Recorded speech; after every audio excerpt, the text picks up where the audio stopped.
Khasiat kulit kijang kencono untuk azimat, bahan rajah azimat keselamatan, panglaris, anti sihir, asmara, dan lain sebagainya. Tersedia juga kulit kijang kencono yang masih mentahan. Bagi yang berminat silahkan chat WhatsApp penjual. Assalamualaikum warahmatullahi wabarakatuh. Satu persatu tokoh ulama, tokoh Kiai Madura Pamekasan mulai angkat bicara terkait beberapa tokoh kiai yang menolak rencana kedatangan Kiai Haji Imaduddin ke Pulau Madura Pamekasan.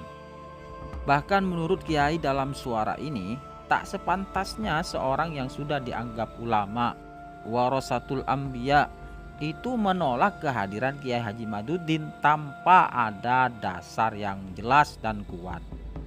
Apa salahnya sih kita menerima beliau?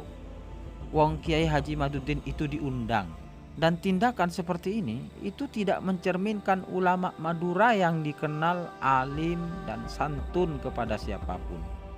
Mereka menolak kehadiran Kiai Haji Imaduddin dengan mengatasnamakan aliansi ulama Madura. Ulama Madura yang mana? Ulama yang seperti apa? Seharusnya sekadin to Kak Kiai. Kalau memang kita itu merasa warasatul anbiya,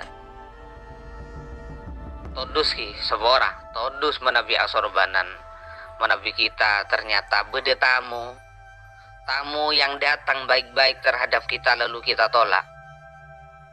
Atas dasar apa kita akan menolak keiman? Ini kan seneka. Dan ini katamu dari Banten ini bertamu, dan karena diundang ke Madura itu bukan datang sendiri loh, tapi diundang, kan begitu. Sama dengan kita diundang ke rumah orang. Ternyata ada beberapa oknum atau kelompok yang menolak kita tanpa alasan yang benar dan objektif. Ini kan merupakan suatu hal yang sudah di luar nalar. Jadi intinya begini, ya wonten kula. Seandainya memang beliau adalah orang alim lahiran wa batinan, alim luar dulu mah iki.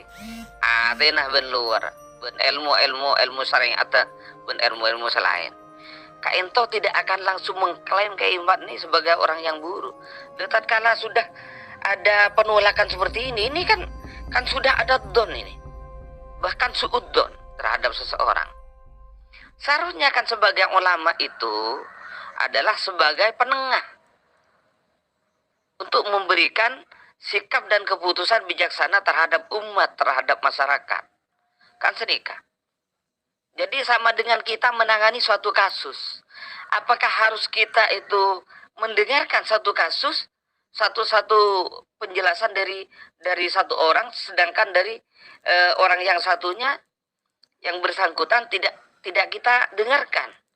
Nah, ini salah besar ini. Jadi caranya untuk memutuskan suatu perkara itu, kita dengarkan dari si A,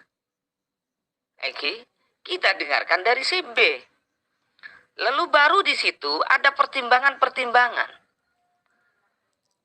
secara ilmiah, pertimbangan yang logis, secara kajian faktualnya. Nikah, penapanya mana? Kalau tidak ada pertimbangan pada nikah, dan ini kan pas bingung nih. Aliansi ulama Madura ini ulama yang gimana ini? Ulama yang seperti apa ini?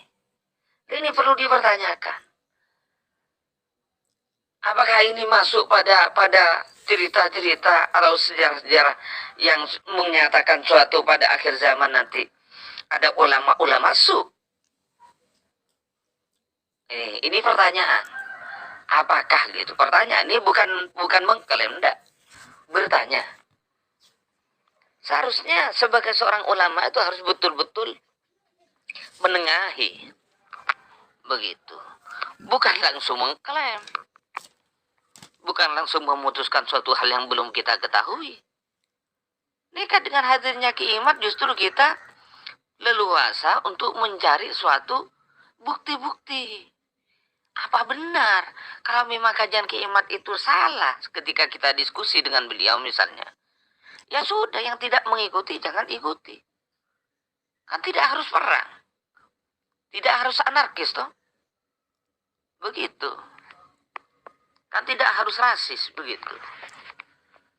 Kalau harus perang, maka kita yang rugi. Kenapa? Kita orang Madura yang perang sama Maduranya. Sementara orang-orang luar mereka enak duduk-duduk. Ya, tanpa masalah kan begitu.